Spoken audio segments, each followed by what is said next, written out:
if you want to rebuild your Jeep 3.7 Liberty and you want to do a bottom end rebuild, this is how you do it without taking the engine out. Yes, I said without taking the engine out, of course. You're probably like, wow, no way. So basically what you got to do is, first thing I did was take the front end off the engine. Basically undo all the bolts on the front. It's a little dark in there, but you'll know what you're seeing anyways. Basically, flywheel, I had to modify the puller with, but so you have to modify your puller with spacers on the arms to get the AutoZone puller to work, or you can just get the right one or something.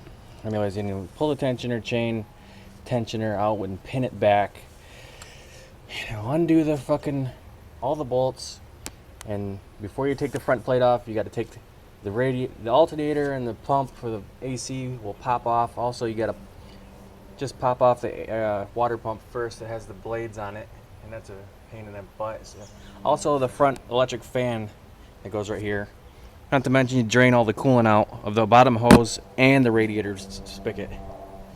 Okay, so once you got all that crap off of there, you can loosen that timing chain. The gear will kind of wiggle out. It's not pressed on there like the pulley. Alright, so once you do that, you just kind of like loosen those two, like on a V8, the small and the big, just loosen them up. Pull the bottom out as far as you can, and then we're going to try and slip the crank out through the bottom back underneath. I finally got the oil pan off, which is the hardest thing to do on these cars. Basically, you undo the front drive shaft, pop it out, undo the back drive shaft, undo it, pop that out, and then you're gonna come back up here, and of course I'm sure you've already tried to take the oil pan off, or you're going to. So basically undo all the oil pan bolts, pop it off, and there's a pan that's glued to the oil pan, and I just finally got it off of here, and I just left it for you guys to prove that I just got this fucker out. By sliding the transmission back slowly but steadily, it came back a little bit more and more and more. You'll see that there is a pan that's silicone to the pan, and you got to get under it. So pry that apart, and this pan holds the fucking oil pump hose, or not, oil pump pickup. So you got to undo it under it. You got to undo under this top pan. There's a nut on each side. Not to mention, you got to undo the frickin' bolt hole. Undo the bolt, and they're all 1/2 inch. Undo the bolt for that, and then your pan will come off, and then it's up to you to get the trans back far enough for it to drop out. But I mean, it's not really a problem. I mean, I didn't really unhook anything, just